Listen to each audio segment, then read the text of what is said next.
بسم اللہ الرحمن الرحیم۔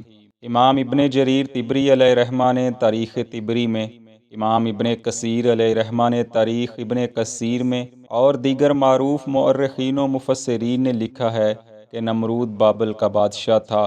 5 یا 6 واسطوں سے اس کا نسب حضرت نوح علیہ السلام تک پہنچتا ہے۔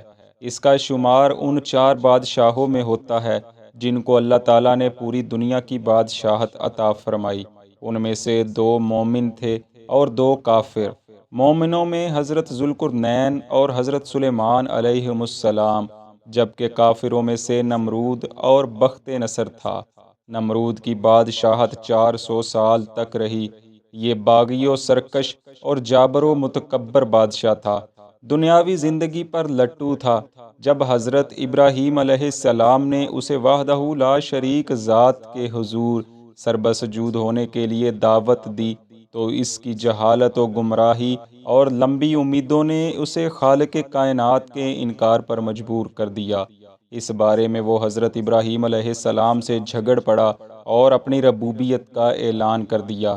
نمرود لعین کی اولاد کتنی تھی، اس بارے تو تاریخ خاموش دکھائی دیتی ہے، مگر کثیر مورخین نے اس کی ایک بیٹی کا بڑی تفصیل سے ذکر کیا ہے۔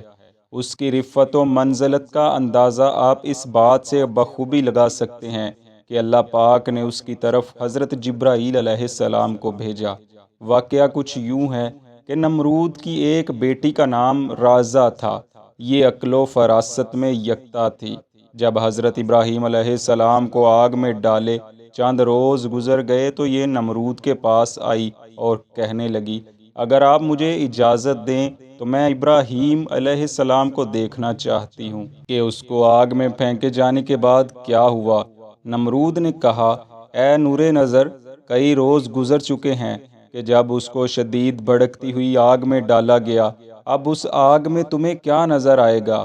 بیٹی نے ضد کی تو نمرود نے نہ چاہتے ہوئے بھی اجازت دے دی۔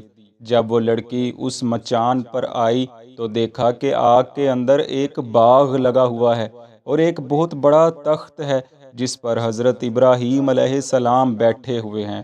یہ منظر دیکھا تو تعجب کی انتہا نہ رہی۔ دور سے ہی آواز دے کر پوچھنے لگی، اے ابراہیم علیہ السلام، آپ کس حال میں ہیں؟ اور تعجب کی بات ہے کہ آپ کو آگ نے جلایا نہیں بلکہ اس کے برخلاف آپ گلے گلزار میں بیٹھے ہوئے ہیں۔ حضرت ابراہیم علیہ السلام نے فرمایا، جس کے دل میں معرفت الہی ہو اس کو آگ نہیں جلاتی۔ لڑکی نے کہا، تو کیا اگر میں بھی آگ میں آ جاؤں تو آگ مجھے بھی نہیں جلائے گی؟ آپ نے فرمایا، ہاں، بشرطی کہ تم اللہ کی وحدانیت کا اقرار کر لو۔ اللہ پاک نے اس کے دل کو نور ایمان سے منور کیا تو اس نے اللہ تعالیٰ کی وحدانیت اور حضرت ابراہیم علیہ السلام کی نبوت کا اقرار کر لیا۔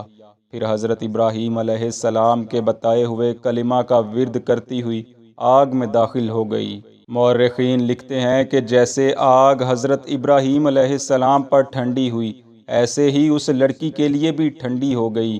وہ قدم اٹھاتی ہوئی حضرت ابراہیم علیہ السلام کے پاس پہنچی اور وہاں سے واپس لوٹ آئی۔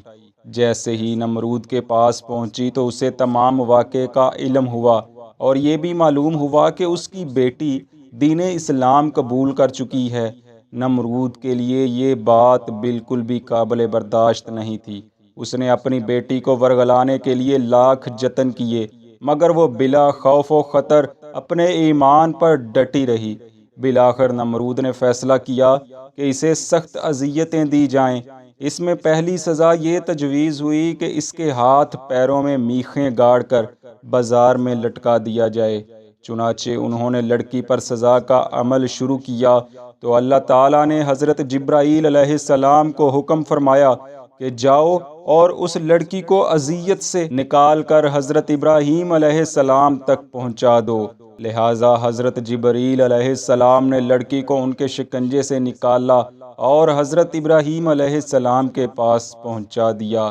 منقول ہے کہ جب حضرت ابراہیم علیہ السلام آلاؤ سے باہر نکلے تو آپ کے ساتھ وہ لڑکی بھی تھی۔ آپ نے اس نیک صفت لڑکی کا نکاح اپنے بیٹے مدین کے ساتھ کر دیا۔ اللہ تعالیٰ نے اس لڑکی کے بطن سے 20 لڑکے پیدا فرمائے اور وہ تمام منصب نبوت پر فائز ہوئے۔